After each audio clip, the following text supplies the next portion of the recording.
Good morning, my fellow yoga travelers. Mighty glad to be alive with you today. I hope that you are too, as we get ready to live, laugh, love, learn, linger, and live the life we love. Bob Dylan, Man of Peace, it's Tuesday.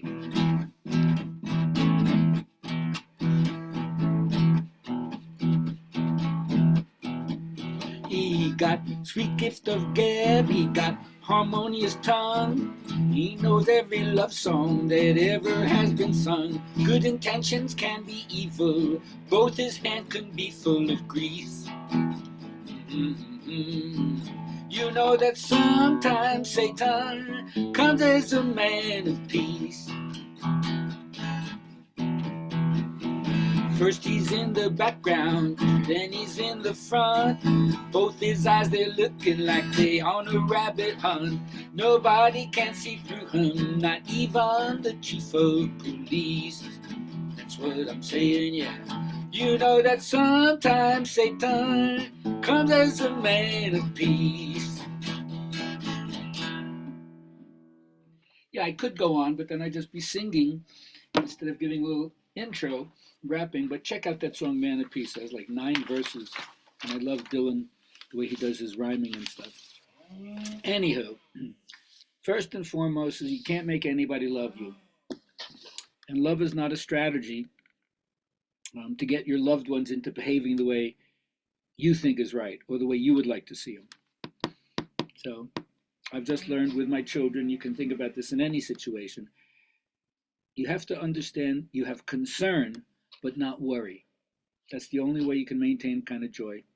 Because otherwise you're just trying to manipulate people to get them to do what you think is right for them. So don't be overly attached to how things come out. Be concerned, but don't worry, because that will rob you of your joy. And so what do you do instead? Live in a way where you become a vibrational match to that which you want to attract into your life. And of course, one way is to constantly clear your thought forms. You know, all of yoga is helping you to spend more time in the nonverbal part of your mind. And sitting still, spending some time in silence, so that unforeseen distractions or interruptions, intrusions won't happen. And for long or longer periods of time at least, you want to get out of the swirling of your mind into wordlessness, thoughtlessness. And of course, yoga says in order to do that, you have to have a certain kind of stable rigidity in your posture. You have to sit still for a while. Otherwise, your body's always capturing your attention, and then you can't devote yourself to the fluid part of consciousness. So in some way, you have to suppress the natural efforts of the body to want to move, itch, scratch, and so forth. But eventually, there has to be a complete cessation of the bridge to the sensory world so you can pull your awareness within. The answers lie within. So that means suspension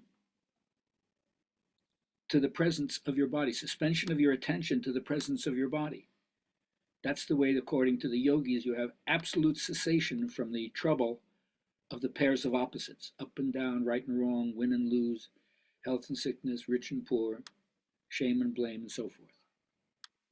But first you have to isolate yourself, pull yourself out of the social net long enough in order, and of course you have to practice this, can't do it immediately.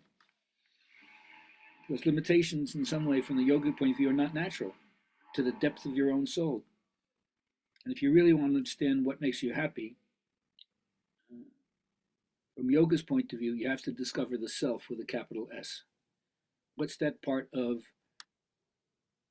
the depth of any human being that is consciousness? And of course, the source of consciousness, what is that? That's another interesting question. So just remember that if you take this plunge, it may seem like you're dying to everything that you knew, but you don't die to yourself, personality. You die to only what you know, not to what you really are. You only die to what you know, not to what you really are.